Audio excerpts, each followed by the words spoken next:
You So go what ahead. can an Aries ascendant expect when Jupiter goes into Sagittarius? Well, we can see Aries ascendant still has Uranus there.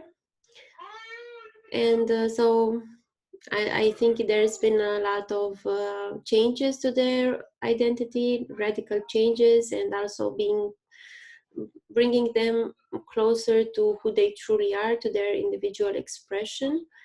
And for Aries, Jupiter is going to be shifting from the 8th house to the 9th house. So in the context of this Uranus in the first house, they're also going to have a shift from Jupiter protecting their inner battle, so not bruising themselves too much when they're engaged in that inner battle and uncovering their psychological issues. It's going to be moving to the 9th house, the 9th house of your dharma, path. So it's also the path of higher studies. It's the path of you can travel abroad. It's also long journeys. It's also meeting maybe with your gurus or having something to do with higher education or with your gurus. But most of all, it's being in tune with your own path.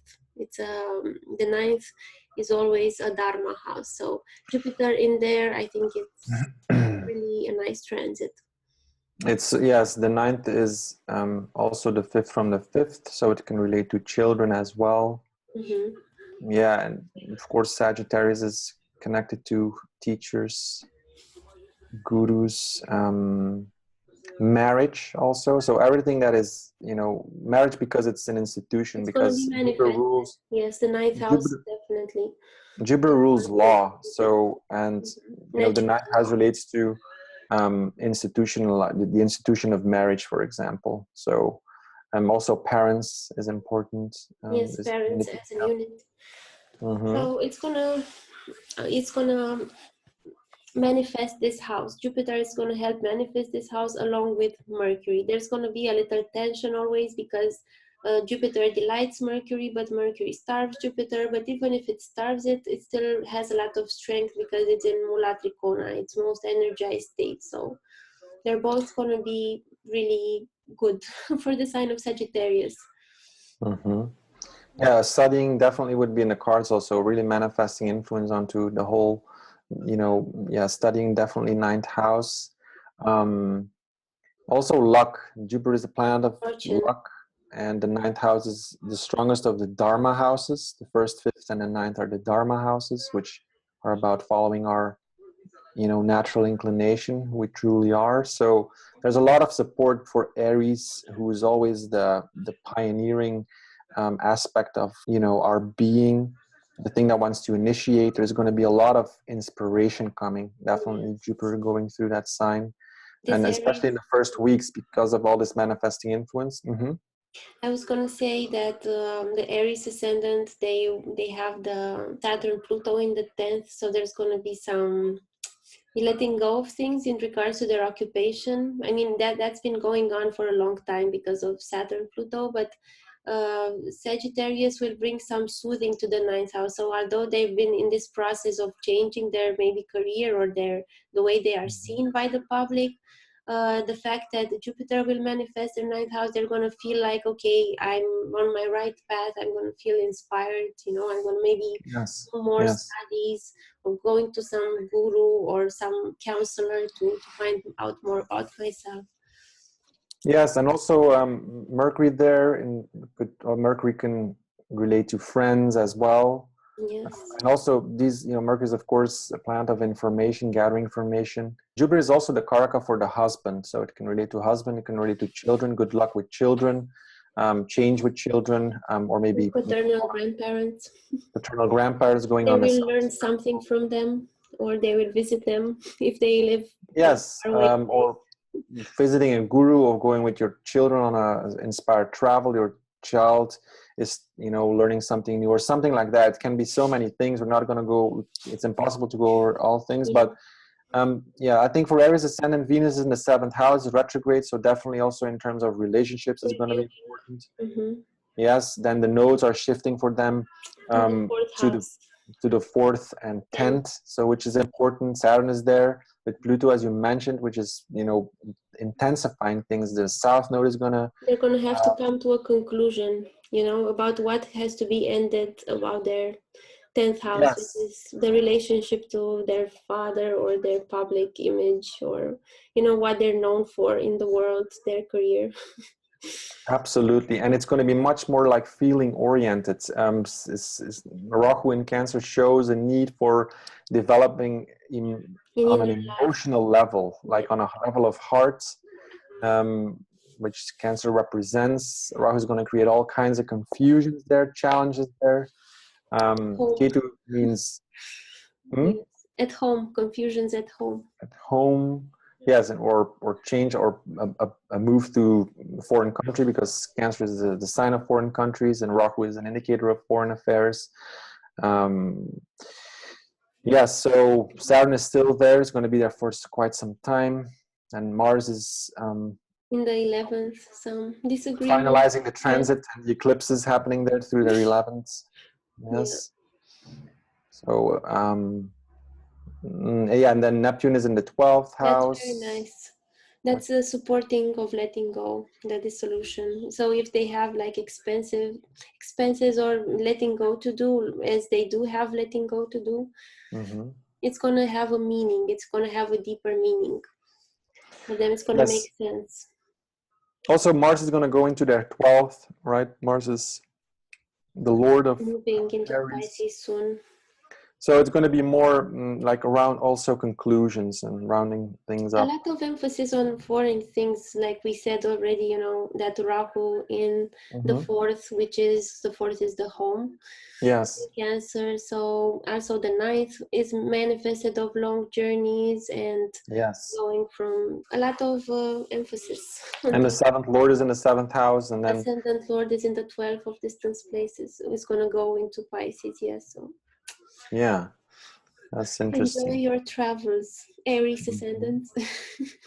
There's a lot of moksha houses also. Well, we can go into so many different angles with this. Yes, you should book a consultation if you want like a super in-depth tailored to your horoscope, because this is general things. We don't even know your chart. This is just based on the transits, yes? Yes. Okay, so but the most important thing is that Jupiter is gonna, you know, be very strong in their 9th house, which is Dharma, which is a very good transit for Aries ascendant, generally speaking. It's nice to have Jupiter there. Jupiter will also be a Rashi aspecting all the dual signs, of course, because, you know, it enters a dual sign.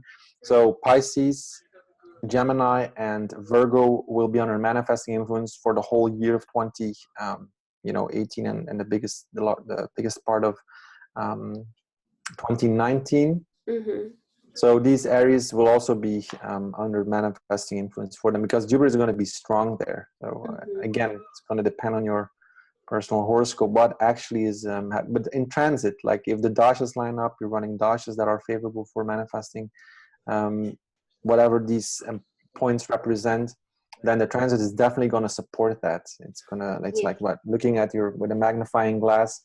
The transit will it's like you look at the calendar for the dasha and then at your clock for the time. So yes, you pinpoint it more and more. Yeah, so manifesting influence on the 9th house, I think also on their 3rd house, their 6th house, and their 12th house. So these houses have a nice Jupiterian influence. A lot of travel, 3rd house, 12th house, 9th house. Yes, improvement also 6th house. Getting rid of debts. Also something, and especially in the first weeks with the Mercury also there. Yes, so. Mercury is a doubling manifestor. Okay, so I think we should go to Taurus. Taurus ascendant. So for Taurus ascendant, it's happening in their 8th house. Yes. Yes, and so the 8th house is the occult house. Yes. It's the house of, you know, other people's money. Shared resources with your partner. It can be introspection. Yes. It can be like going to a psychic or going to an occult type of reader. Or learning about it, which is Sagittarius, the 8th house, learning about occult affairs. It can also be lottery for some people.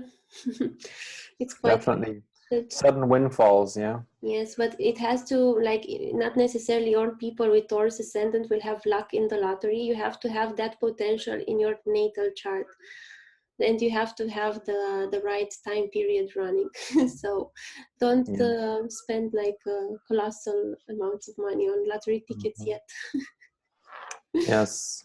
But it can be seen, like even lottery can be seen through astrology, like potential, like what dates, what times you should. So Yes, it's the D45 chart also, or the D40 charts, like auspicious and inauspicious events. That's what it is, the Kavidamshi chart. Yeah, that will be definitely important.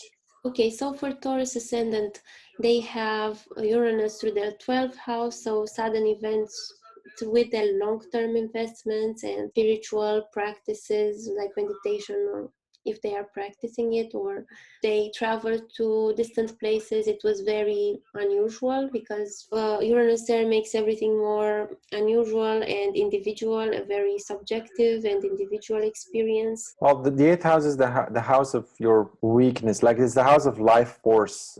That's the most important connotation for Yes, the 8th. It's life longevity. force.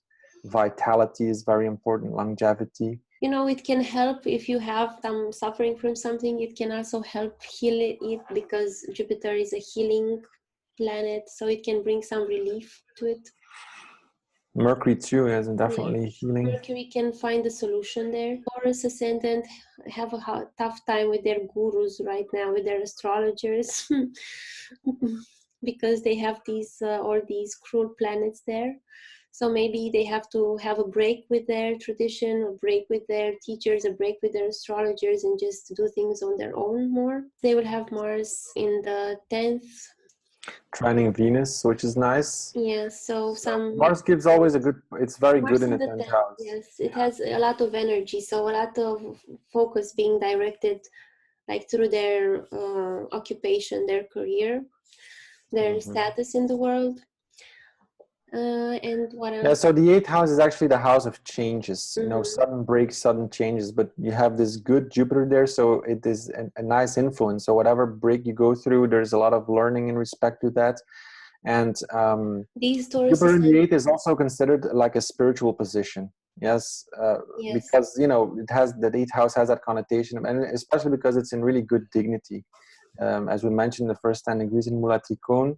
So, And changes. also people who are of Taurus ascendant also would have had this sun moon, new moon in their 7th house of partnership. So like a new beginning in their relationship with their business or their romantic partner, or their public, if they're in such a position to have a public.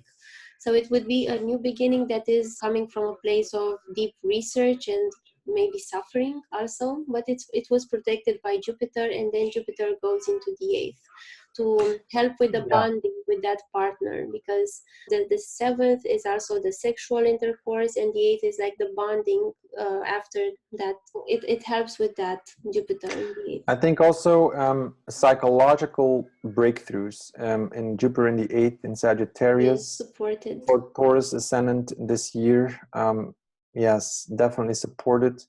We had the 7th Lord for quite some time because Mars was a prominent player during these eclipses in the 10th house. So it could also indicate relationships in terms of work and serious changes in respect to your work and your occupation.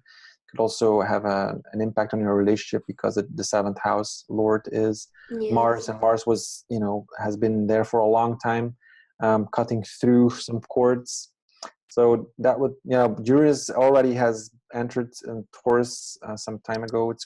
Now it's retrograde. It's gonna, enter back into Taurus. So Taurus is definitely under serious transformation. But with the North Node in the 3rd for learning. So kind of breaking up with some teachers, some gurus in the 9th house, and then learning, because Rahu in the 3rd is a very good placement, transiting the 3rd. So a lot of energy, a lot of drive to learn new things, for some technical knowledge, some instructions. Should we move to the dual sign of Gemini? If you have ascendant in Gemini, then Jupiter is going to be in your 7th. It's going to be manifesting your 7th house. Which is a karma house, a desire Yes. house. Yes, a desire house, and especially, you know, if you're attracted to men, it's going to bring more possible partners into your life, because Jupiter is also the male partner. It's interesting that the Brahmin grahas are also the significators for the partners. For those people attracted to women, Venus is the teacher and the partner, and for those people attracted to men, Jupiter is the partner and the teacher. Gemini ascendants will be having probably more interest from the you know, spouse or spouses, or, you know, partners coming into their lives, possible partners, and also it's going to be manifesting their public. Yes, for long distance travel. And also long distance travel, and because the 7th house is actually the 4th from the 4th. The 4th has a house, you know, represents the home, and the 4th from the 4th is always a secondary connotation, right? So the 7th house also relates to home and also being far away from home, because it's 180.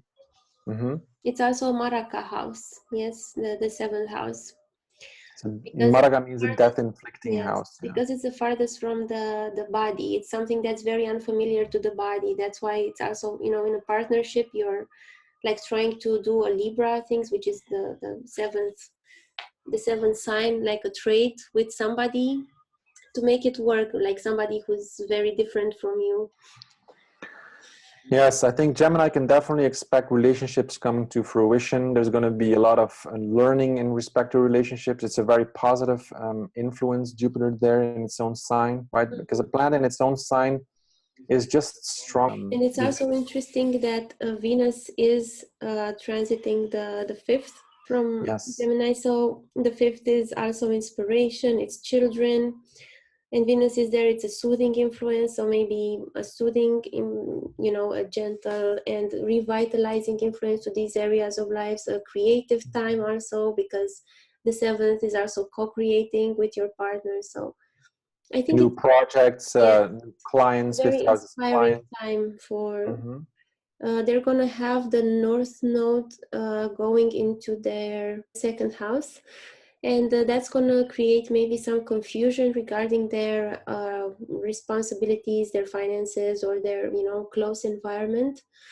But it's also going to be bringing out some conclusions in regards to shared resources, because there have been probably Gemini ascendants were having like, you know, maybe court cases, court issues, some inheritance issues, some, you know, problems with money, or, you know, even maybe some health issues with those planets there.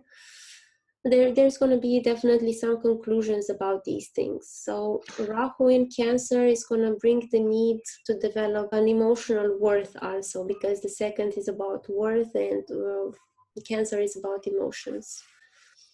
Yes, definitely. And Rahu in the 2nd house, Ketu in the 8th in the natal horoscope is can be a very challenging position, because it is about, you know, our value and making choices, being responsible also.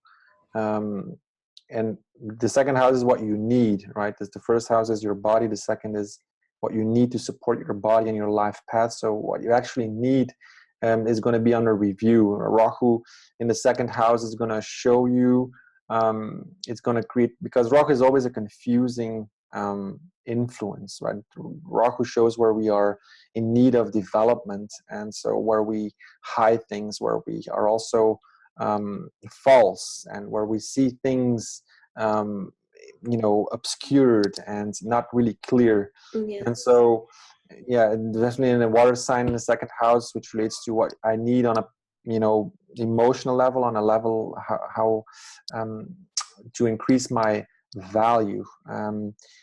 You know, Ketu is going to be transiting their what is it, 8th house, as you mentioned. So Pluto is there, Saturn is there, so there's a lot of breaks and changes for Gemini ascendant indicated. But Mars. Saturn is strong in its own sign, so we should also say that, repeat that, because it's going to create hardship or delays, and so complexes coming up. At the same time, it's in a good dignity, so it shows that it has a lot of strength to it's also manifesting because it's the Lord, so it has a lot of strength to create positive results in respect to 8th house affairs. And the 8th house is always where we work the ego, where we need to work the ego. It's that underground, that occult house, excuse me, where we have to go deep, and Pluto indicating a lot of intensity there. So it's very good that Jupiter transits Sagittarius now, because it's very important, because it is, what you attract. All right, the first house is your body, the 7 is the furthest from you. So what are you attracting based on your value? So Rahu is going to indicate, going to point, and it's going to bring up some vulnerabilities in respect to your value. But Jupiter in the sign in the 7th house there is going to bring Jupiterian people to you. So it's going to show, he's going to help you. Jupiter is not always easy either. Okay, it's a gentle planet, but it wants to facilitate change and growth, and rapidly sometimes, because that's what the guru does. It can inflict a little adversity in order to get you to a higher goal. Yeah, so they're going to be supported in that 7th house, and the people they attract and relationships. It's not always going to be easy, because of course the planets move, and there's always aspects from malefic or cruel planets and so on. So, but Rahu is going to show, Rahu and Ketu are always the important points, the most important points in a horoscope, because they show where we are, what areas are under development. Yeah, I also wanted to mention the Gemini ascendant is gonna have a shift, because also Mars will be moving from Aquarius to Pisces, from maybe some arguments with their family or their teachers, to more investing their Martian energy into their career. Mm-hmm. Yes, a good one. Mm-hmm. I think we covered this pretty extensively, and of course we can never cover everything because there's so much going on, but I think it's a good snapshot of what Gemini ascendant can expect. Mm-hmm. Then we have Cancer ascendant. So for Cancer ascendant, this Jupiter will be in the 6th house of disease, and of also fulfilling your material obligations, of enemies, dealing with problems. Jupiter and the gentle planets don't really like these upachaya houses, which are the 3rd, the 6th, the 10th, the 11th, because the 3rd is also considered like an evil house in the old text, because it delays. That's why it's evil. It delays, and it's also a house of hard work. Jupiter, wherever it is, it can bring some luck. It can bring some good fortune if you're starting some legal battles, if you're trying to overcome your enemies in any way, or if you want to start like a treatment,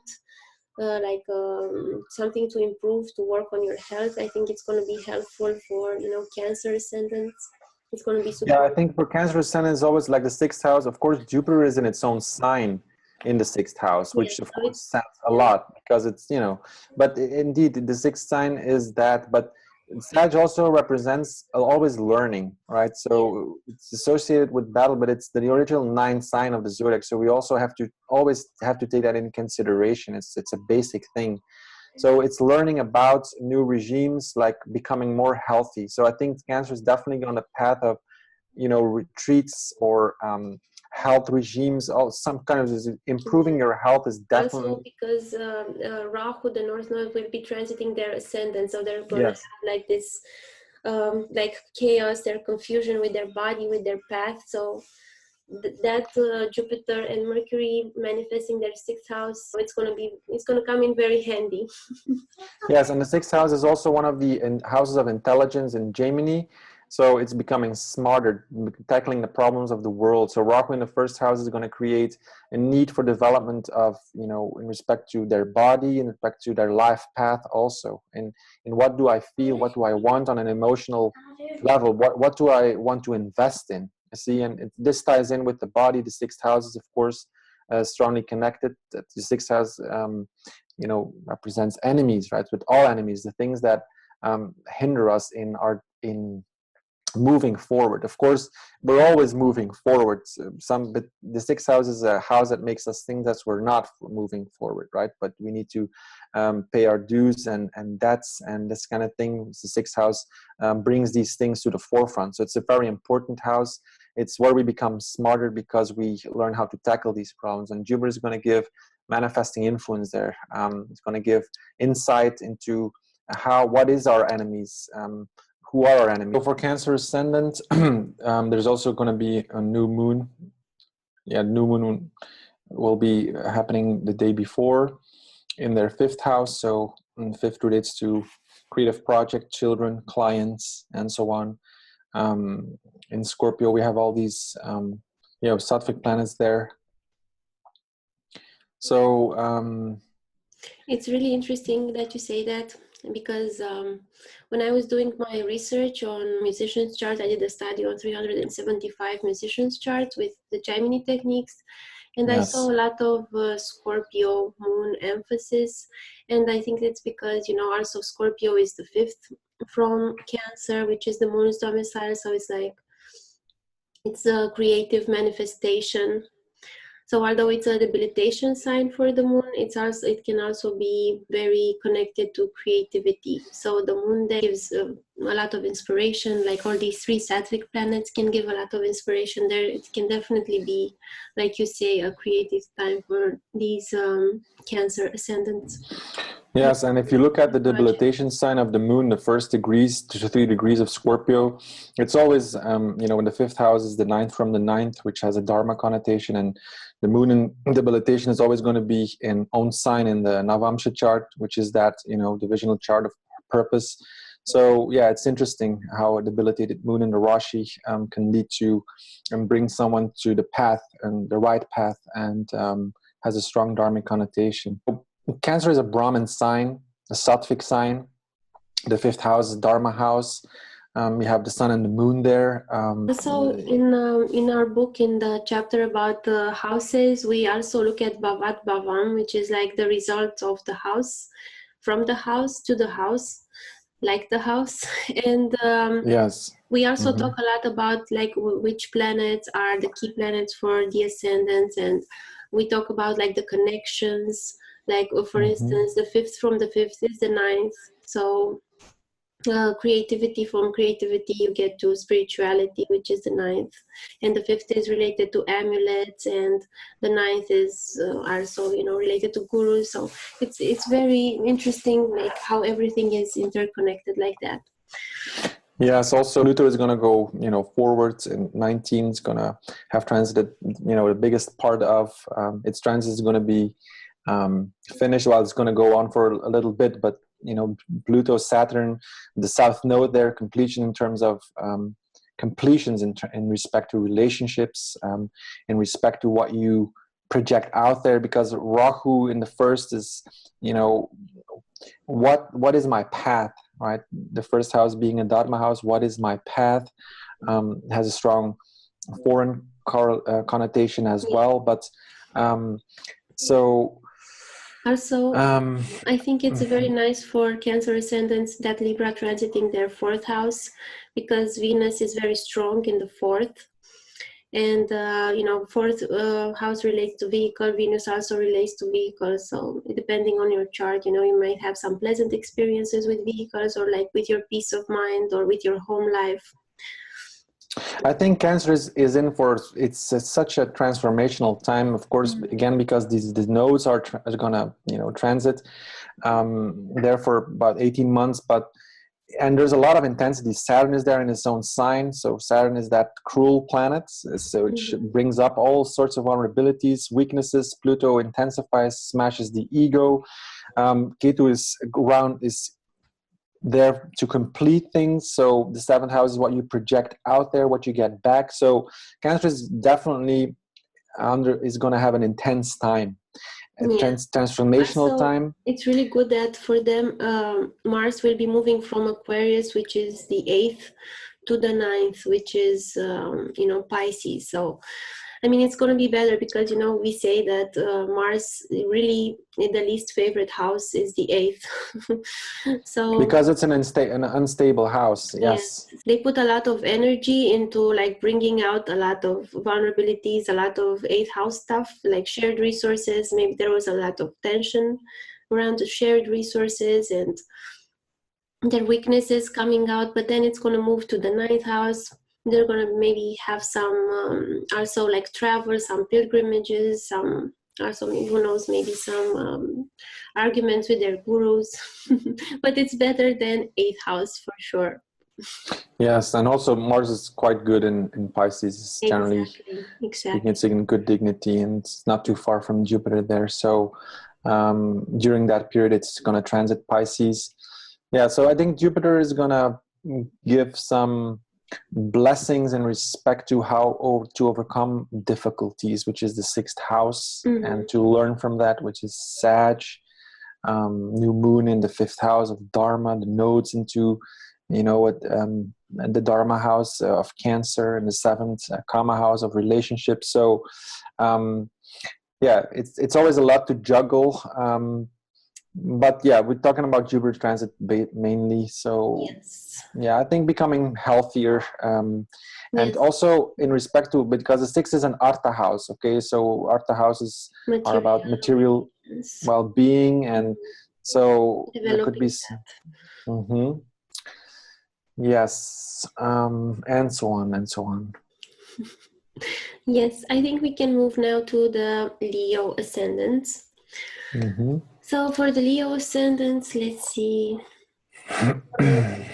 Jupiter is going to manifest with Mercury, their fifth house. We talk about the fifth house a lot, like in other contexts. For instance, for Cancer, it would be a new creative beginning in the new moon in Scorpio.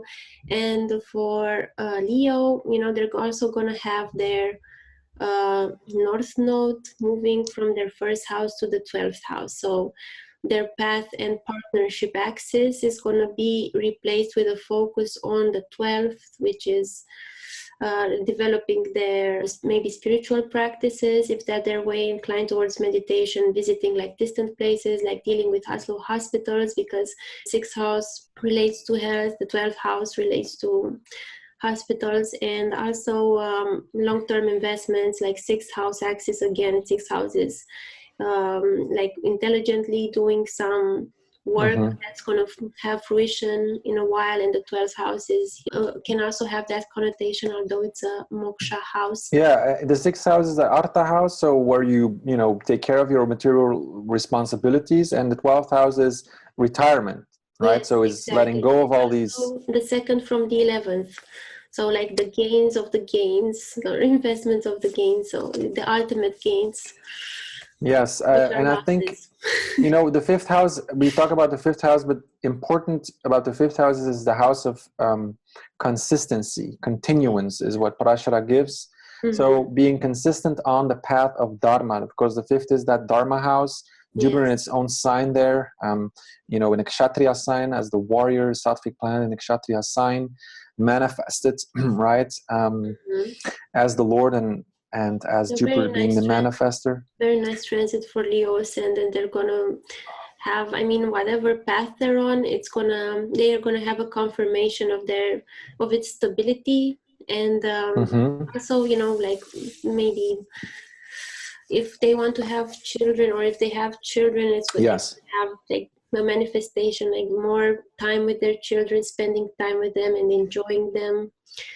And teaching them, because the Sagittarius is a sign of teaching, of course, and also if they plan to do some rituals, mantras, whatever, it's also auspicious.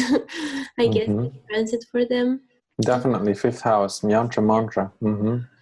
And also they're going to have that new moon. The Leo ascendants are going to have that new moon in the 4th house. So maybe they're going to move to a new place, or they're going to do something new to their house. Yes. Their car, which is also the 4th, or, their relationship with their mother will have a new beginning, or will be supported by that Jupiter there. Yes, new begins in respect to what they need to feel fulfilled on an emotional level. on a level of heart. And the fifth, of course, is also the, I mean, as talking about Jupiter again, the fifth house is also the house of knowledge. So learning new things. Yes. Yes. And for And the being Leo, excited by that also. for the Leo ascendant, we also see that Mars will move from the 7th to the 8th. So maybe some disagreements with your public or with your partner, and then Mars is going to go to the 8th and really like bring out, so it's going to be a bit tense in that manner when it goes into Pisces, but then again the Lord of Pisces is in a very good dignity. Yes, you know, because of the eclipses in the last couple of months, I had many Leo ascendants who, you know, ended relationships, like really, like it was all Leo ascendants, and this has been a very intense time for you know, relationship life. Mars is surging, cutting through some things there. Ketu rounding up things. So Ketu is moving on now to their what is it, 6th house. So yeah, I think a lot of stress on material arta affairs for Leo, definitely. Ketu is going through the 6th, and Mars, Saturn is there manifesting that. So there's a manifesting influence. Saturn is the Lord of Capricorn, of course, manifesting it, always showing, because Saturn is that cruel planet, so it's always going to create delays but delays that give good results, or hard work is probably the thing that we should emphasize. Also, and Pluto, yes, Leo probably had some health issues, like with all these planets going through their 6th house, and you know, while Ketu, like you said, is moving there in Capricorn, is going to have some conclusions. They're going to have some, you know, letting go of bad habits also. Can go letting go of a job also, like, because Pluto there, I've seen it play out also. You know, for Leo Ascendant during this period, when Pluto transiting there, is that how will I go about conquering, or, you know, defeating my enemies? Like, especially, I'm my worst enemy, but also in terms of how to tackle the problems, the material problems of the world. And Saturn gives that manifesting, enduring strength there, because it's in a very good dignity. It's in its own sign.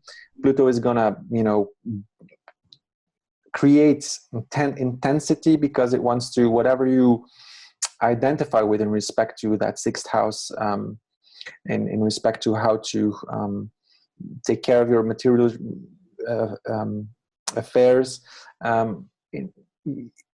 Pluto is creating, is showing that there's intensity in respect to these processes. In what do you use your how do you go about it, for example?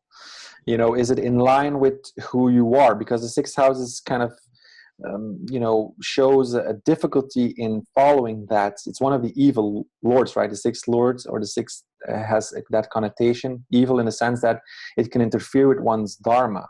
So a lot of so there's Ketu transiting there. There's going to be some wrapping up of things, as how do we go about it, what strategies have we been applying that are not really working, and so on, because it is manifesting, right? Saturn is there. And so so Rahu in the 12th is going to show, how do I get, there's going to be a hunger for desire for getting away from these troubles, from these material troubles. So it's going to create some confusion at the same time, but it is the way to go. Rahu is always the way to go, and with Rahu you always fall, and then you have to get up again. That's the whole point. With Rahu, the only thing is you just stand up again and you try you give it another go. So, and it's definitely, you know, also because there's in Cancer, it has an emotional connotation. It's a water sign. So how do I go about this? How can I balance this axis between my material well-being and my moksha, my liberation, my time away from all these responsibilities? And it's been a lot of stress for Leo's ascendant, for sure, in the last yes, you were mentioning that you had a lot of clients with this axis activated during the eclipses, Leo. Absolutely, yes. Aquarius that had, you know, a break in their marriage, and I think it also has to do with that Uranus transiting their 9th which has been, you know, making them like challenging their, you know, the way they see their marriage, the way they see their, you know, philosophies are also about the world. So maybe that also had something to do with it. Yes. Anything more you would like to add about Leo ascendant, or do we move to Virgo now? Yes, let's move on. Wonderful. Okay, so Virgo, with this Jupiter going into Sagittarius, it's going to happen for them in 4th house. It's going to be the house. So for Virgos, they can expect some manifestation, like a very strong manifestation of their home life.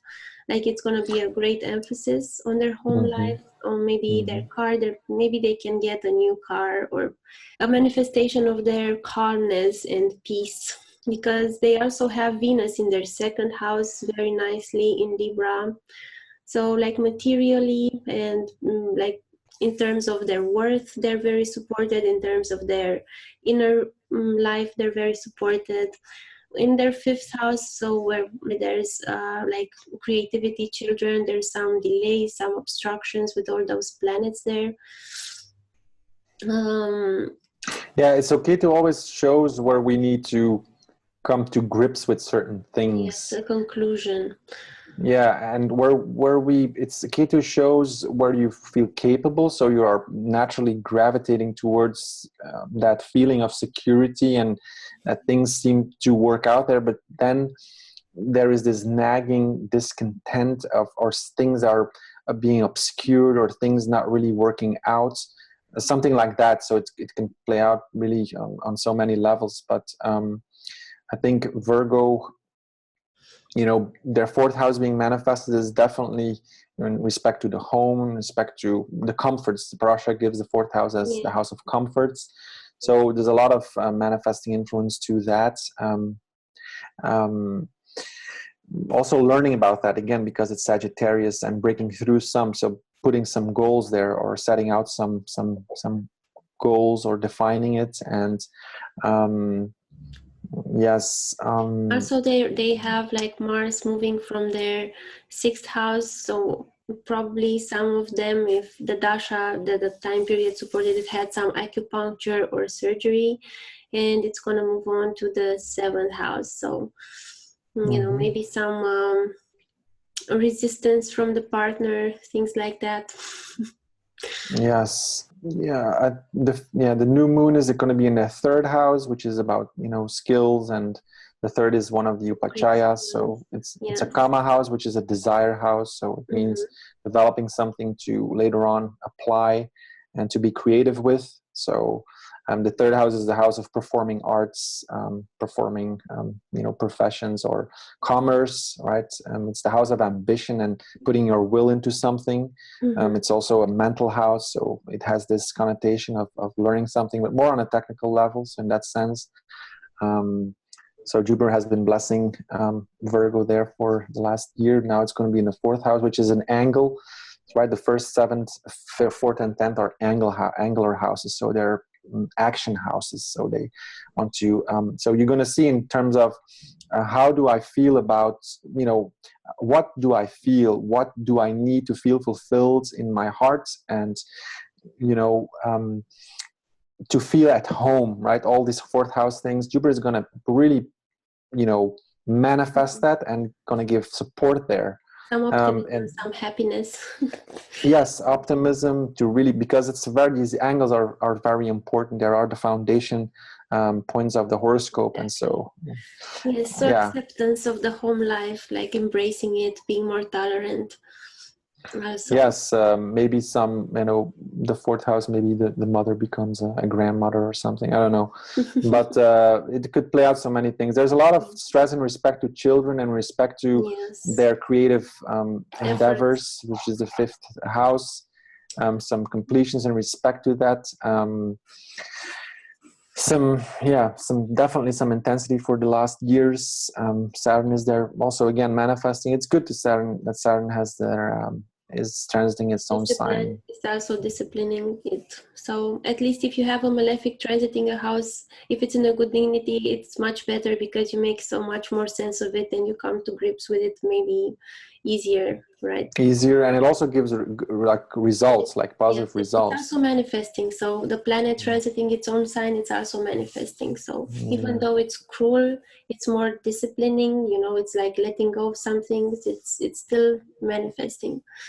Yeah, and if you look at Capricorn for a Virgo ascendant, because if you look at what Parashara gives for Virgo ascendant, if we look at the Raja yogas, right? These Dharma yogas, Trikona Kendra yogas. If you look at the fifth house, like it's Capricorn, right? So Capricorn is not that. It's more. It's movable. It's definitely movable, but it's ruled by Saturn, so it has this dutiful slowness. It's duty. You know, it's the original 10th sign of occupation and responsibility and status. Duties in the world. So it kind of. And so it kind of doesn't blend well with fifth house connotations necessarily. Virgo often needs to make a lot of sacrifices because a lot of its Raja yogas get disturbed because of, you know, the way these Virgo ascendant is laid out, the way how these planets function, how these lords function for a Virgo ascendant in terms of creating Dharma yogas.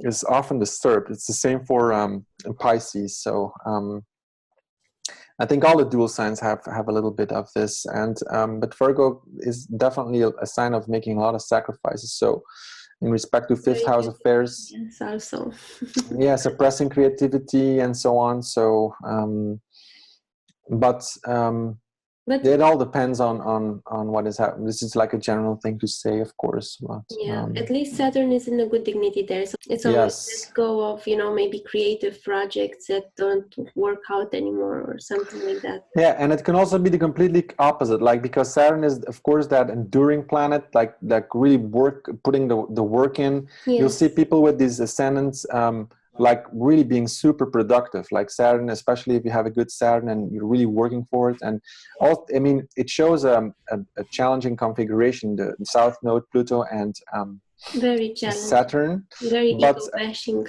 But it means whenever it's the, you know, the greatest challenges can give the greatest results as well. Yes, and also a surrendering connotation always with the South Node. It's the divine friendship with something. Now it's like divine friendship with Capricorn. So, you know, you surrender to your duties also. You know, you surrender to what is about them. Yes. Or if you're an astrologer, your clients can be intense and respect your clients and this kind of thing. The fifth house, some conclusions and so on. I think Neptune is in their seventh house, like really trining the sun at that point, which is nice. Neptune is always that, you know, it also has that dissolving quality, also sustaining things because it's, you know, connected to Vishnu. Yeah, maybe connecting to their spouse on a more spiritual level, like ideally. Yes, longings in respect, yes, or there could be longings also in for a partner. Neptune is a difficult planet.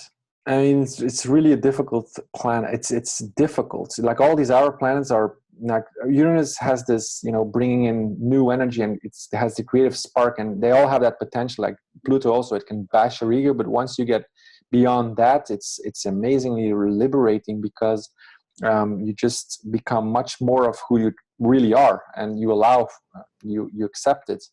So Neptune can create this intense longing, and for Virgo, it can be connected to, I don't know, relationships, to whatever they project out, because the seventh house is what you project out there, right? So it's coming back to you because of who you are. You attract always the things. Yes, you always attract the things that you are, and that will help you grow. Although you like it or not, you're like a magnet. Yeah, it's like a magnet. Yeah. I think that's what in astrology shows. Like you have all these planets in your horoscope, and they represent all the people that you have in your life. So it's the proof is there. Like if your seventh house is Venus or whatever is happening in your seventh house, it's happening in your horoscope. But it's also, these planets represent all the people in your life. So they are a part of your consciousness. Otherwise, you wouldn't attract them in the first place. So I think, Neptune it can also be the catch with Neptune is that you merge with something that is much deeper than you have previously experienced in respect to relationships, insights in how relationships work, what are you attracting, for example. So it can be dissolving, it can create intense longing, but the intense longing is only to bring you deeper, to bring you and out of your comfort zone, to really you're forced to look at it, to develop a deeper perspective. That's the thing. You're forced into it. That's why longing is just something that you try to fill in that is not there, which you think you need, but which you absolutely probably don't need. And once you get over that, you get insight in why that is, why you have been longing for something that is intrinsically not going to fulfill you whatsoever, perhaps for a short amount of time. And so it can play out on many different levels or in so many different ways. But I think Neptune in the 7th house would definitely initiate those kind of processes for a Virgo ascendant. Definitely. Yes. Now we can move on to Libra ascendant. Libra ascendant, when the Jupiter goes into Sagittarius, already has a Venus manifesting the ascendant, its Lord, its retrograde, so a lot of quality time thinking about your path, reaffirming your path, who you are for Libra ascendants, and also Jupiter manifesting the 3rd along with Mercury. So manifesting their concrete skills, their learning, their short distance travels, their relationship to siblings, to teammates. Yes. Yes, and for them, the new moon in Scorpio was in the 2nd house of material affairs. The sun and moon there maybe, show a new beginning on how to tackle their responsibilities or their relationships with their close friends or family. Okay, so let's see what else we can. So yeah, really, it's really nice for Libra ascendants because their ascendant is manifested, that 3rd house is super manifested, maybe also for writing, if they're thinking of beginning a writing project. Maybe they want to make some money from writing and then they get the idea during the new moon. Yes, and then Jupiter in the 3rd quickly goes to help manifest the writing. Absolutely. The 3rd house I think is such an important house because the 1st house is your body, the 2nd house is what supports you on the path, right? It's the reflection of that 1st house.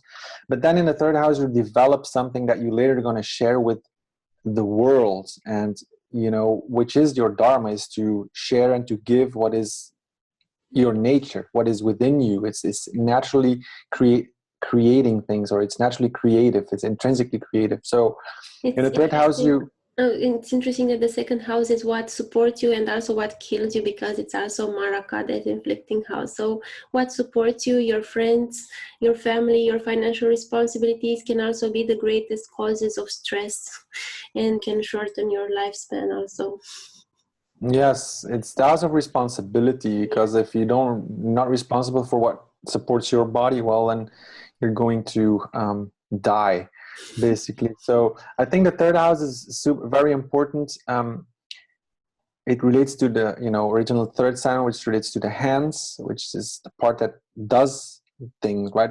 We're very flexible because we can move things around, and we can manipulate things and work on things and create things. So the 3rd house is, for Libra ascendant, which is the house of relationships and creating win-win situations and fair exchange with people, which is very important for Libra ascendant, and which has that quality. So being diplomatic and counseling and. So Jupiter there is going to help them to become more resourceful, because they're developing their skills and they're developing themselves. The 3rd house is very important but you constantly have to put in the work with the 3rd house. Yes, it's a Chaya also house, so it gets results after some time. Yes, but not like the 11th house, which is the strongest. The third house, you have to really put constant effort into. It's like a commerce or a, you know, it's not a corporation, but it rules commerce. So it means it requires ambition and will. And, you know, whenever you stop fueling that, it just decays very rapidly. That's the thing with the third house. That's why it's a difficult house. It's because it decays when you don't put the effort in, because it is the house of effort and putting your mind into it, things, and Yes, it's like developing skills. practicing an instrument. If you don't practice it, then you lose it. Yes. Yeah, so Libra could learn how to play an instrument, learn a new language, learn anything. Yeah, that requires steady practice. A practical skill. It's the house, in Gemini, it's one of the houses of intelligence as well, technical intelligence, learning really a new trade or something like that. So working with your hands, or of course it's also again Sagittarius sign, which is that the sign of learning things, and because it's also you know, manifesting everything about that. And mm-hmm.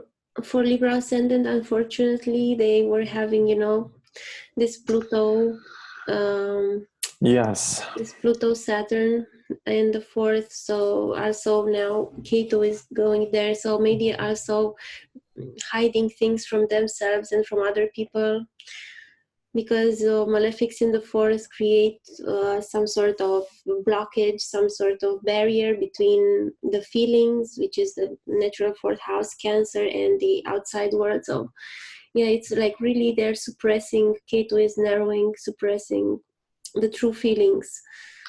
Yeah, so again, the importance of the fourth house as an angle, as one of the foundation points. It would be a very difficult, it would be challenging, but again, Saturn rules their fourth house, so they're It's also kind of manifesting, and they're kind of naturally, you know, equipped, or it's their psyche is kind of naturally laid out in that way, that Saturn is ruling that house. So they have a lot of challenge in respect to their feeling appreciated, or feeling emotionally secure, which is the fourth house. So Pluto definitely, so there's so much potential for Libra ascendant to become more and more happy, or happier, because of this tight and challenging configuration.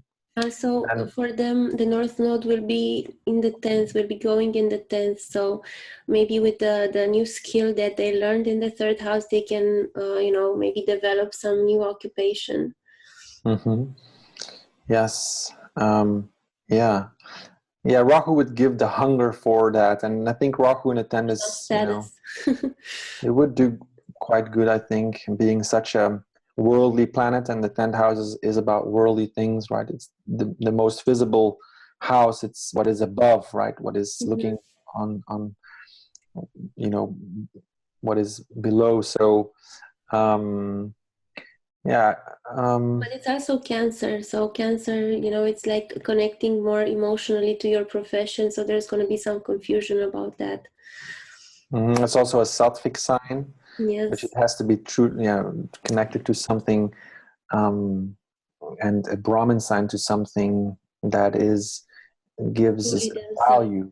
Yeah, so I guess for Libra ascendants, always the profession is something that has to be very true to themselves, like true emotionally, maybe more than other signs, because of this Brahmin sign here. Yes. Yes. Let's move on to Scorpio, I say. Sure. Good. Okay, so for the Scorpio sign, they're going to have the new moon with Jupiter there, and then Jupiter will be moving into their second house. So there's going to be some new beginning, some realization in terms of their path, of their body. Maybe their body will be more, I mean, their body has been more comforted, and their path, like all this year since Jupiter turned into Scorpio, I guess they were being more optimistic and felt more like faith in the path they were moving towards. And yes, this new moon will be like the swan song of their path being cleared and seen together, like expanded, and more optimistic feelings about themselves. And then Jupiter will move into their second house of financial resources, and Mercury will also be there for a while, which is very manifesting. So they're going to have they're going to have a lot of resources to take care of their financial responsibilities with. And the second house is your name, your family, like your close environment, and also your talents, like your natural skills, because the third house is the skills that you have to work for, but the second house is what you're born with, your natural skills and talents. So there's going to be quite a manifestation of those natural intrinsic skills and talents for Scorpio ascendants. Yeah, I think if you look at what Jupiter has done, whenever Jupiter transits your ascendant sign, and the first house, being the path that you're on, your dharma, then even if you haven't experienced like a lot of because Jupiter gives blessings, it protects, it gives gives insight and knowledge into whatever it's transiting, right? It manifests that house as one of the manifestors. So you'll see, even if you haven't experienced a lot of joy, because Jupiter is of course the planet of joy, because of other circumstances in the horoscope in your life, when you look back at it, you'll see that whenever that the transit of Jupiter has created a lot of positive change, how difficult it may have seemed during the transit. See, so it's a benefic, it's a great benefic, and it has this potential for making things grow, and it will definitely make all these things grow. But sometimes we have to wait for us to get out of a certain emotional rut, we could say, or psychological barrier blockage, before we can actually realize how beneficial that period was, or something like that, so or how it changed us, and that is what Jupiter really does. It's really creating change on a conscious level, also on a subconscious level. And of course for Scorpio, which is that deep sign, it should have done that for sure. And yeah, so I think in the second house is also the one of the house of value again. So it's of course our material well-being, which is important. Self-worth. Which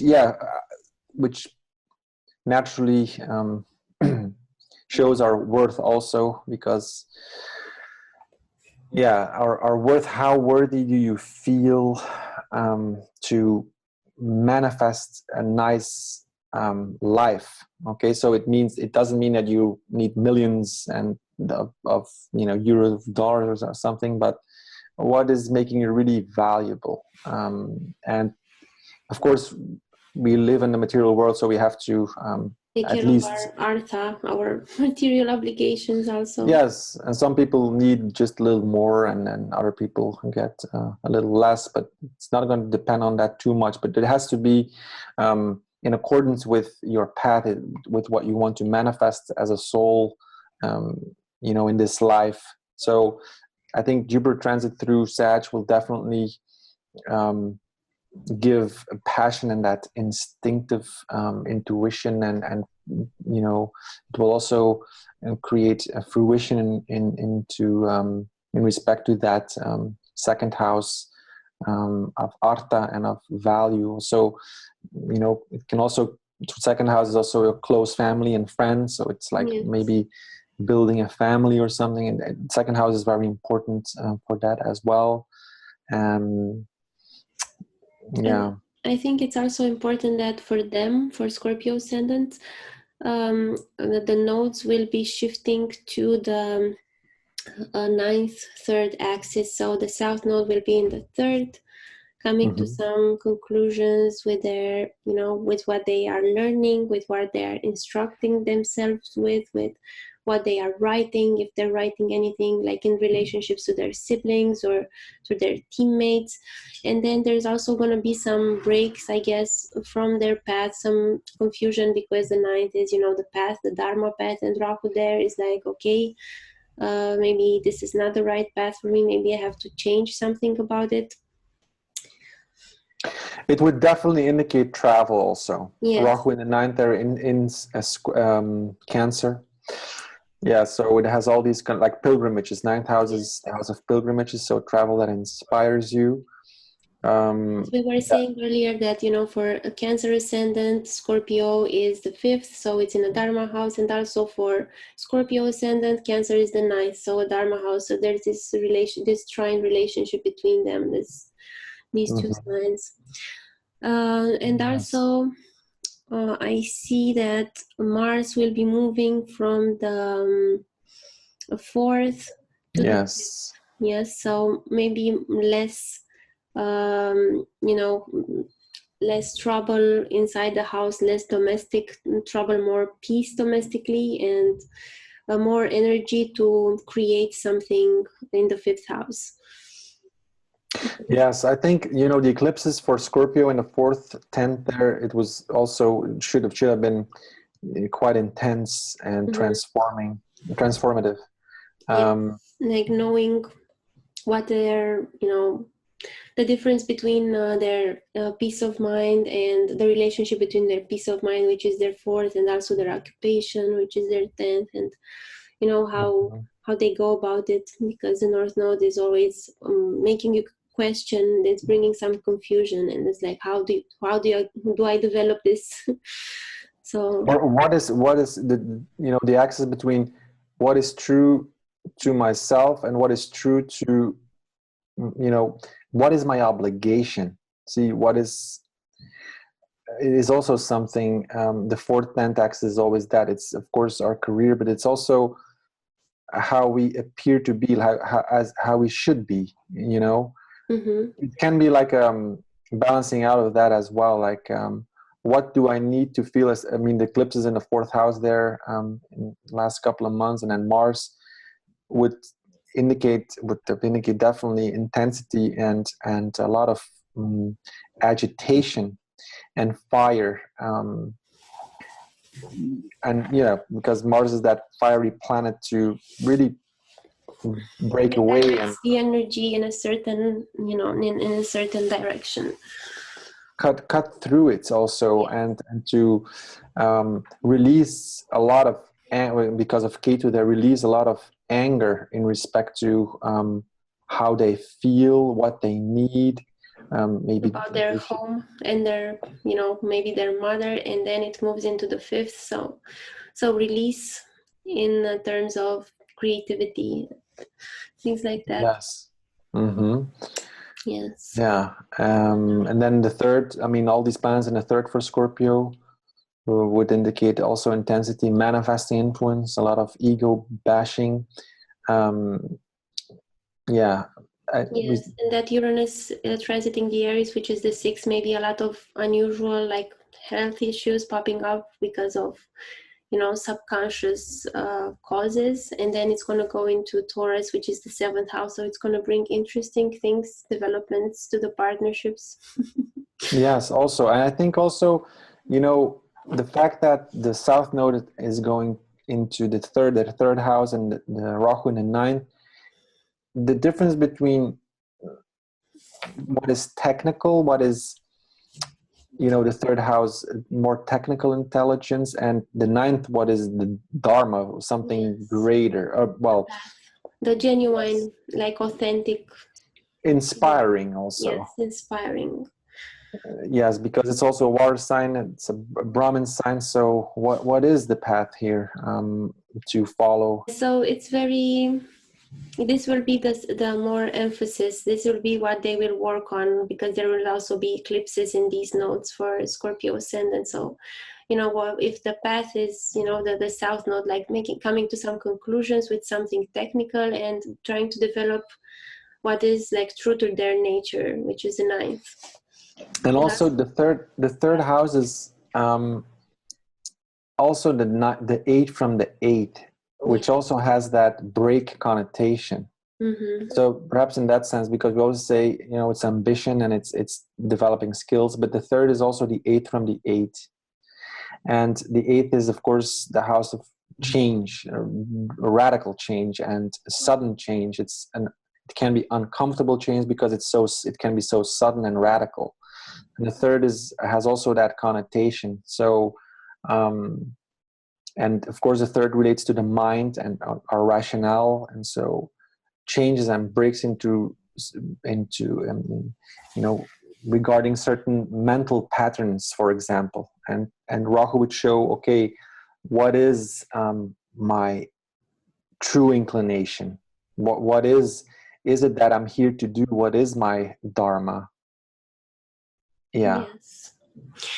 Yes, I think that's quite covers the Scorpio ascendant.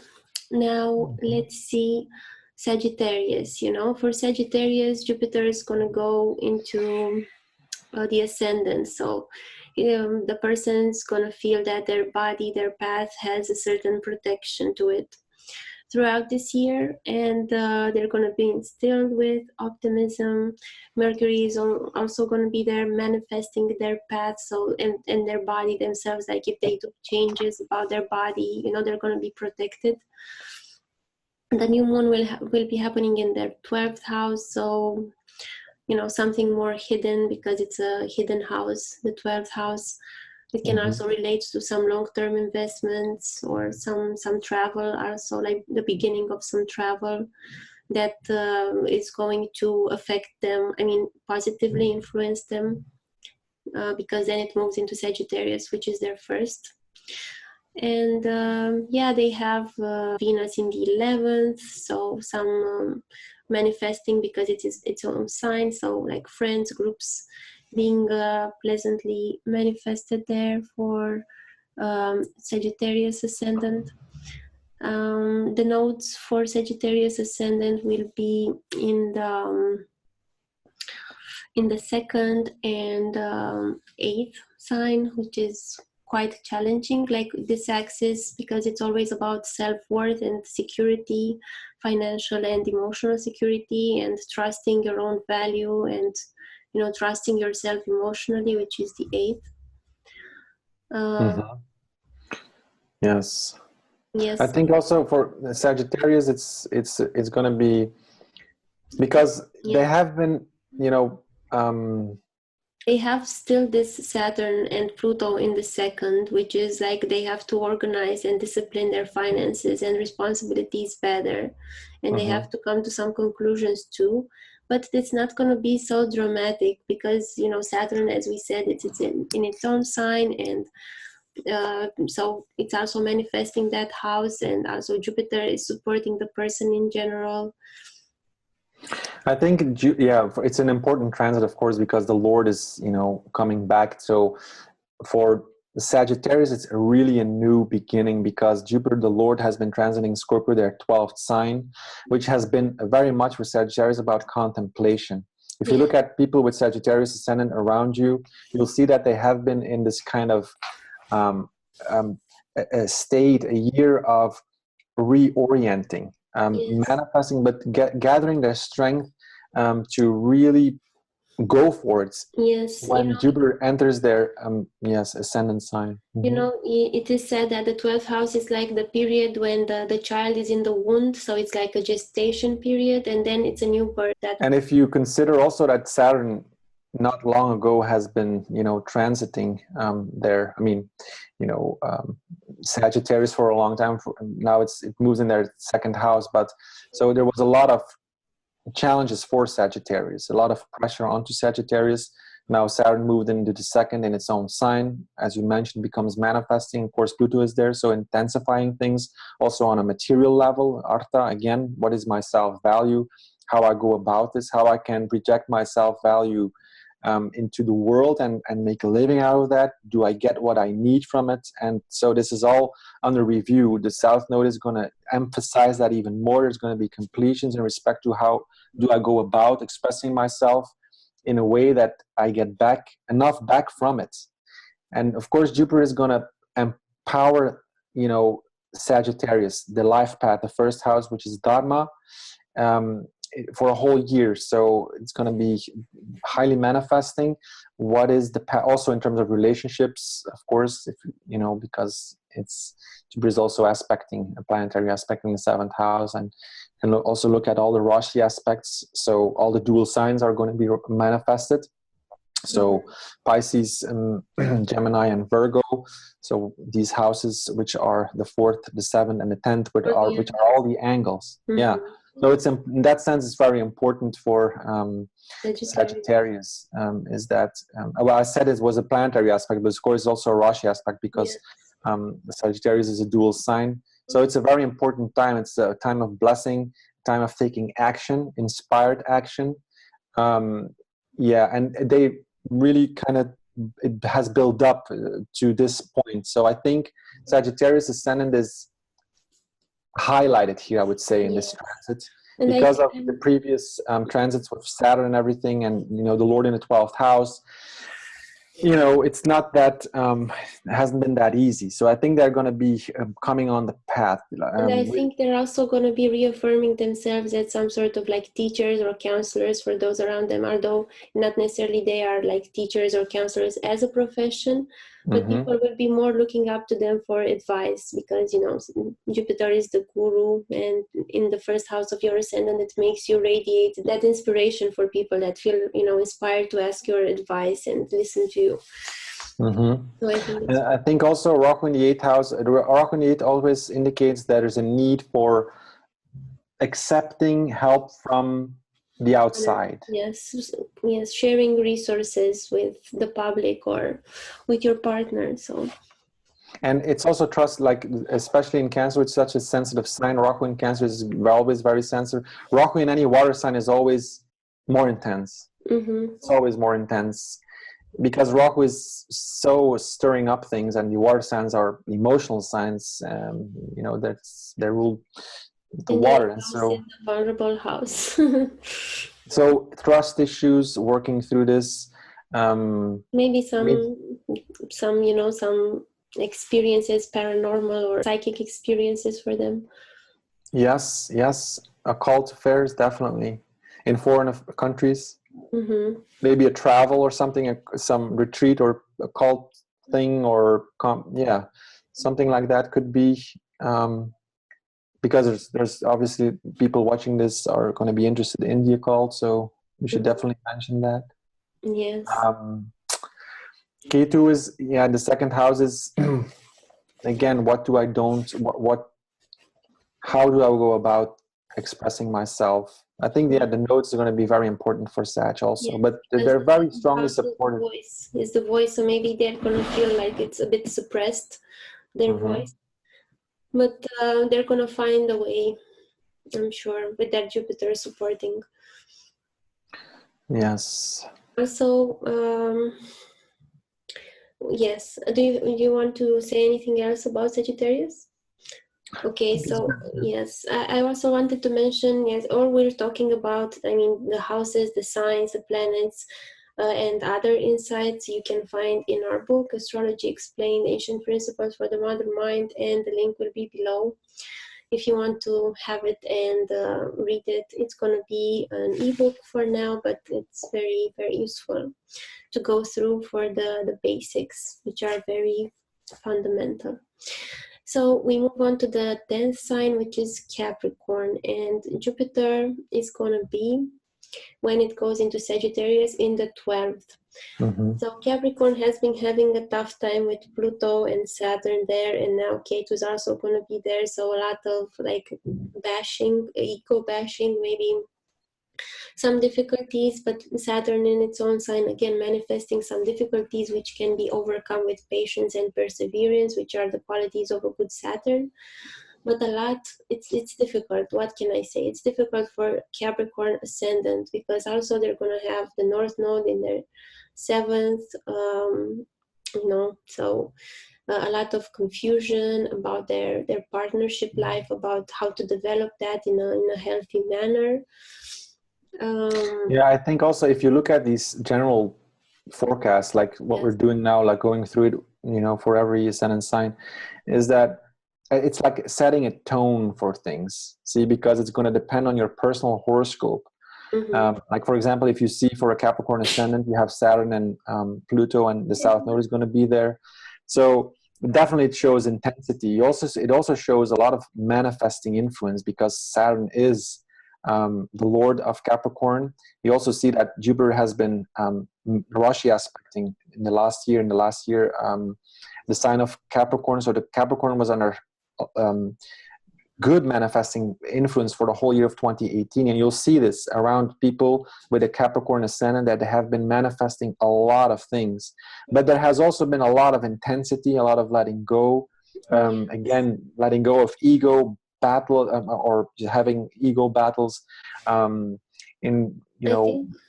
Also, Jupiter points out to the solution, because they have this difficulty with their path and their body, and Jupiter and Mercury in the 12th, can indicate that there may be some healing, some luck from introspection, which is a 12th house, some meditation, some travel, or some long-term investment. So Jupiter always vitalizes that sign, that house, so they can find their strength there also to overcome. It's a very spiritual thing. Yes. Jupiter in the 12th. Yes, definitely Jupiter, that has that connotation with, ashrams, pilgrimages, because of Sagittarius, like it has this, or maybe teaching abroad or something, going to an ashram, maybe take more vacation time.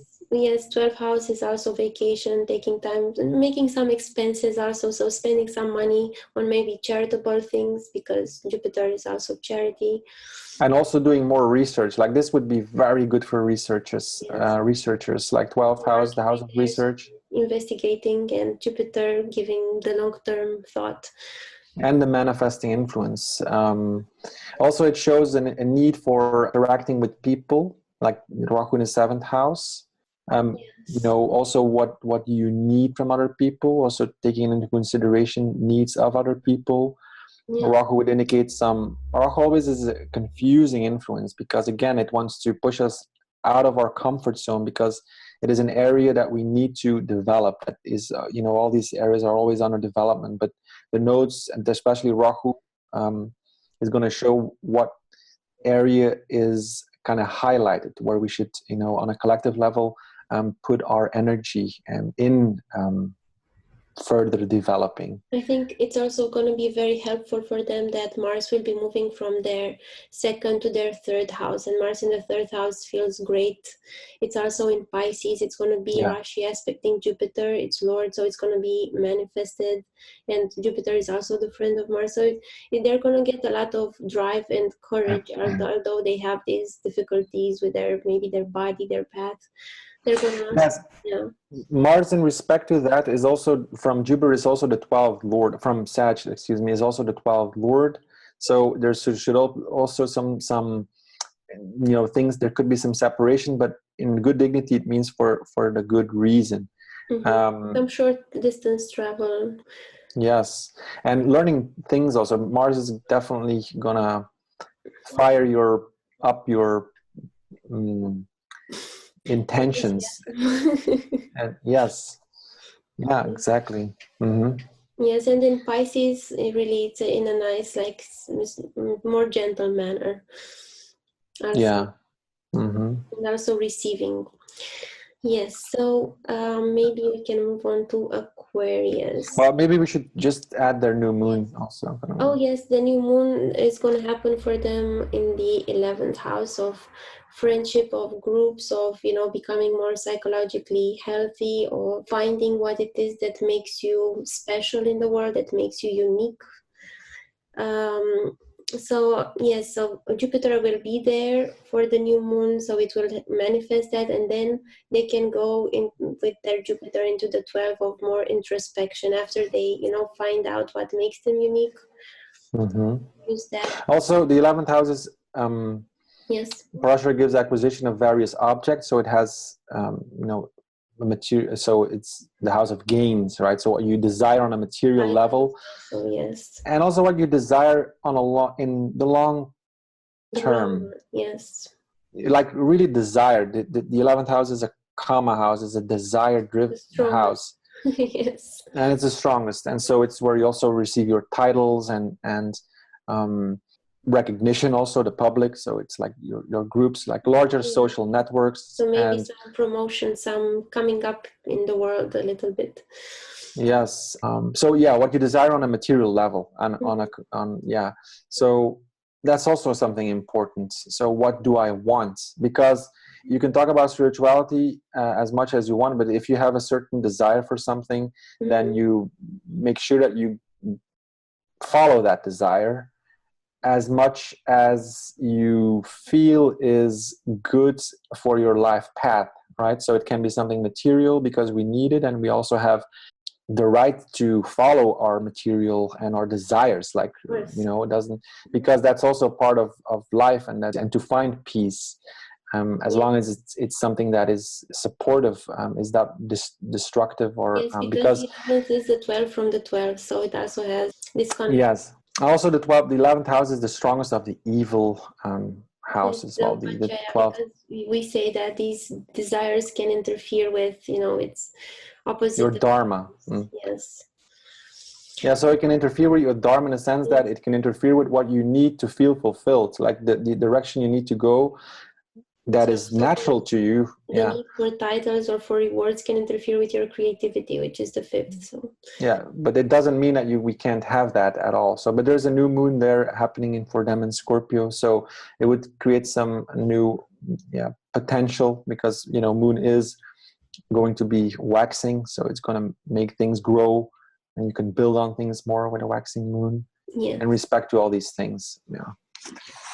Okay, I think we're about ready to move to the Aquarius ascendant. Aquarius, the 11th sign of the zodiac, where on its journey the soul learns to become more psychologically stable, more mature, and learns to fill the vessel, the water vessel that Aquarius holds, with something that is specific and unique, that they have to bring to the world. And we referred to this and other insights in our book. And for them, Jupiter is going to be in their 11th house. So the 11th sign has Jupiter transit in their 11th house. So I think that's something special. They're going to have a strengthening of this interacting with groups, and by interacting with them, they're going to be more stable in who they really are, what they can really bring to the world. Titles and rewards will be manifested for them, because as we were saying, there is no like bad house or bad planet or anything. It's all in the context. Yes, so you know, 11th house is good for something and bad maybe for something else. So it's always you have to look in a bigger context. So for Aquarius ascendant, Mars has been transiting their sign for a while, and then it's going to be moving into their 2nd house, and also the nodes have been transiting their first 7th axis, and now they're moving into their 12th and 6th axis. So shift working and coming to conclusions from their partnerships and who they are to what they are worth. Yes, so shifting from this who am I, what is my place in a partnership, to what is my worth and what is my worth in a partnership for Aquarius ascendant. Yes, I think as we mentioned, so it's the 11th house is again the strongest of the Upachaya houses. It is the house of our desires, what we desire on a material level. So you can expect as Aquarius ascendant is going to receive gains. Okay, so of course it's going to depend on what is happening in your horoscope, but there's going to be an underlying tone of gains, like especially Jupiter, and in the first couple of weeks Mercury, the two manifesting influences are going to be there. So you're going to expect things from the world, also the public, that you know the love from the public is definitely the 11th house. So Aquarius ascendant can expect that, and for a whole year actually. Jupiter there, if you have a public, or if you, and also in terms of, you know, material gains, also in respect to what you desire, things can really manifest there. And there could be a time of fruition in respect to all these things. The 11th is also domesticated and domesticated animals. Yes, so for farmers, before. we haven't said that, yeah. Yeah. So for farmers, they're gonna get an increase in their. Yes, and Aquarius is ruled by Saturn, and Saturn is of course connected to farming as well. But yeah, the 11 is also titles. So receiving a PhD or a diploma or anything like that, promotion. Yeah. Very important. Climbing the ladder of success is the 11th house also, because you have people, you need people around you and larger social networks to bring you further. We could say it can be of help to gain more of what the world can offer you.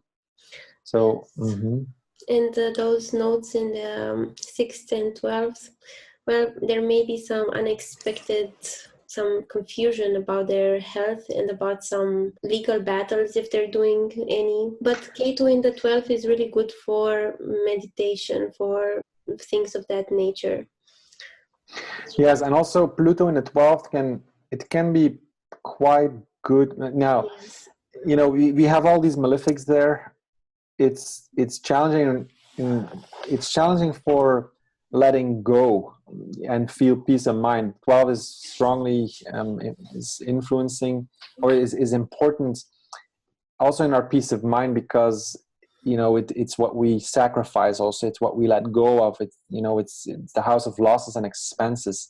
So Pluto creates some intensity there, and because of difficulty of letting go, perhaps certain things that you should let go of can be difficult to let go of. But because it's there in the 12th, it's going to be some radical letting go. Like even if it's difficult, it's going to happen. And also you'll see how the closer Saturn comes to Pluto, it's going to be more and more intense. But yes, it wants to free us. Yes, it always, Pluto is this, the last of the 12 planets, so it has like also an ending connotation. The Ketu is also the last of the grahas. Saturn is the last of the 7 embodied planets. Yes. So they all have a serious conclusion there with some intensity. But yeah, Pluto has been transiting for a number of years, of course. And also again, it's good results because Saturn is in its own house. So you want Saturn in a good dignity, generally speaking, because it's going to do less harm. And it's going to manifest in respect to the house more. But yes, Ketu is where we need to complete things. So completions in respect to Saturnian affairs for the coming years for everybody, right? Saturn is the 12th lord for them and the first lord. So it's conclusions about themselves and about their long-term investments, about their travels, like long distance or foreign affairs, things like that. Yeah, and also Saturn is the plan of responsibilities, carrying the burdens. So where can you let go of, or you need to let go of, what is burdening you, basically? So, well, to know, you have to often experience it on a level that it's crystal clear, which can be very challenging. And then Pluto can make things end there, can create some serious, separation. And I think Uranus is also going to transit Taurus. And it's going to go into the 5th. Yes, and it's also going to Rashi aspect Capricorn. Yeah, so maybe some flashes of insights, of creative insight also. Yes, because it's important also to look at Rashi aspects, especially the lords of these outer planets, how their dignities are, but also we can look at the outer planets transits and use Rashi aspects, right? So so Uranus is going to create some breakthroughs. That's what I wanted to say. So we have that Ketu, Saturn, and it can also create breakthroughs More of letting go, more than breakthroughs. Yes. What is your responsibility? What are you holding on to? Responsibilities that perhaps are not longer your responsibilities, or something like that. It can play out on so many levels, but it's definitely very psychological to have all these malefic influence in your 12th house. Where you let go, you need to go through it until it's really out of your system. It's out of your energetic system. On you know, it's really gone. Yeah, I think that's been like a thorough description for the Capricorn ascendant. And now we move on to the last sign of the zodiac, the 12th sign, which is Pisces. And Pisces has been having for a while now, you know, Neptune on the ascendant, so a lot of back and forth with dissolving and renewing, but at the same time, like feeling more deeply connected to the whole. And the Lord of Pisces is Jupiter, so the Lord of the Ascendant is also the 10th Lord, and it's going to be transiting the 10th house of status, of their great deeds in the world, and it's also going to have Mercury there for a while, so definitely a lot of action, not like doing things outside of the house, going away from the house and doing their great deeds and focusing on their career and like that. The new moon for them will be in the ninth, very nicely. So first, Jupiter like helps bring a new path or a clearer path or manifest their path, a new beginning, and then it moves into the 10th, the fruition, the results, kind of the second house, the value of that path, which is the 10th house. So it's really nice, I think, for Pisces in that regard. They also have these trio of cruel influences. They will have them in the 11th house. Saturn in the 11th house is not so bad because it's an Upachaya house. Saturn is a natural lord of the 11th, which is Aquarius, so I don't think it's so difficult, but there can be some separations from friends, from groups, some disciplining of that, because as we discussed, all these three planets have an ending connotation. So bringing like a definitive conclusion, even if it's not pleasant and comfortable because they are cruel, it's going to be bringing a definitive conclusion in regards to groups and friends and fans. But they have this really nice Jupiter in the 10th house, so maybe not maybe, for sure it's for the best in the long run. I think it's also very important that it's going to be much more Jupiter is this highly creative planet, and in the 10th house you want a highly creative planet in your 10th house, transiting your 10th house. Right? It's going to be much more inspirational. It's in its own sign there. It's going to be even more in Mula Trikona. So yeah, definitely in terms of their actions, in terms of their occupation, what they want to accomplish in the world, you're going to be empowered, strengthened.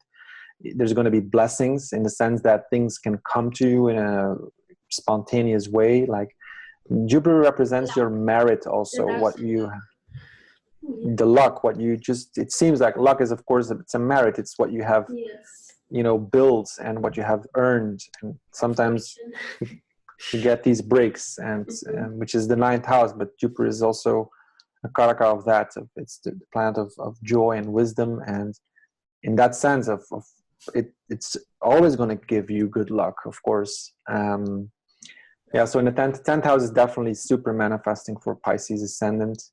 Yeah, they're going to be more seen publicly, definitely, these Pisces. And the nodes are shifting into their, 5th, 11th?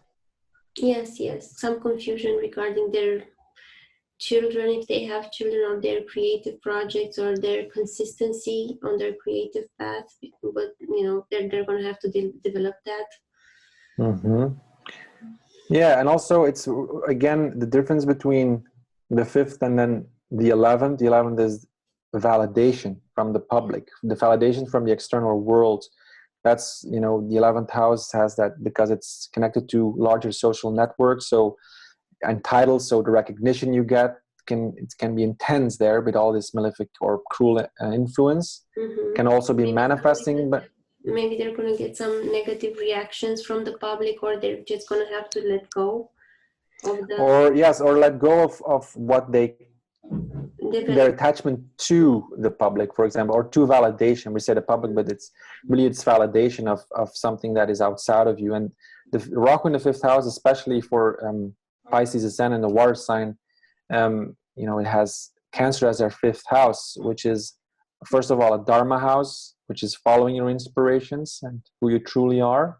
And that it's Rahu would indicate a need there. So again, Rahu is where we need to develop, but where we are hungry also, like very hungry, where we fail also, because it shows a karmic weakness, in the sense that because we are not really experienced there. So this is happening on a collective level because we're looking at all these, this is happening for everyone, right? We're not looking at a natal horoscope here. So, but it shows the need, especially for a Pisces ascendant, to open up for creativity and to choose their creative potential. Yes.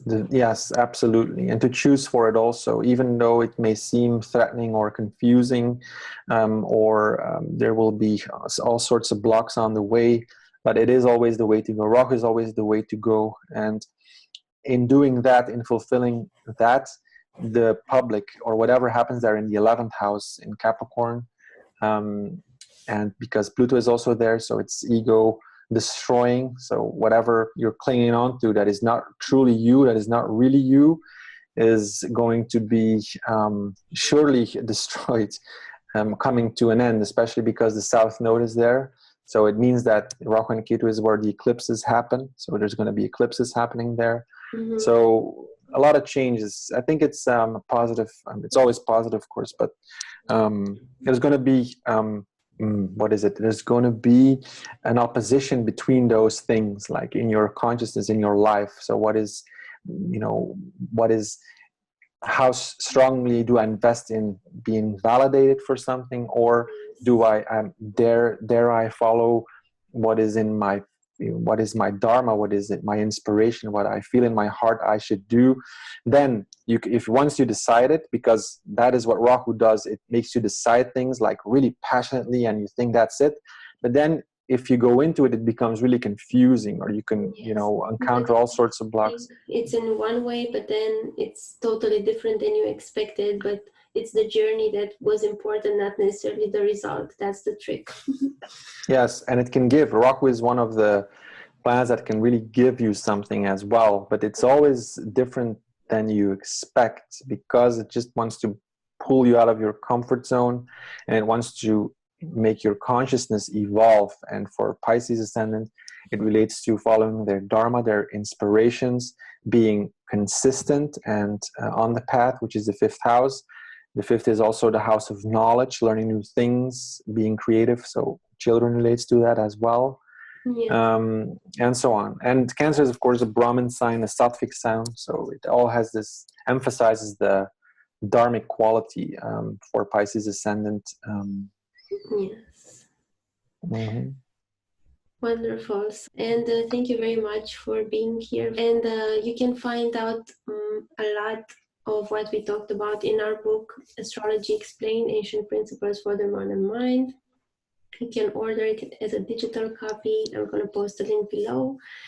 And you can also contact us for readings. Levi's website is levikozen.com, and my website is yourstars-align.com under the services section. Levi, do you want to add anything for our viewers? Well, I would say I think the book is very interesting. I mean, we talked about this before. It was a nice experience, and I think it's a good working tool. Like if you're starting astrology, I think it's really good. I wish I had a book like that, because we really break it down. And we like from the beginning, and it's a good fundamental. It's a good. And don't forget to give this video a like and subscribe to the channel. I don't usually say it, but you know, it actually is useful because this information can reach a lot more people, and they can also learn from it and, you know, find further insights for themselves and find some comfort if they're going through some difficult times. They will know that they always have a Jupiter somewhere. So thank you very much everyone for watching, and I'll see you again soon with new videos and maybe new workshops together with Levi. Yeah, so see you soon. Bye. Bye.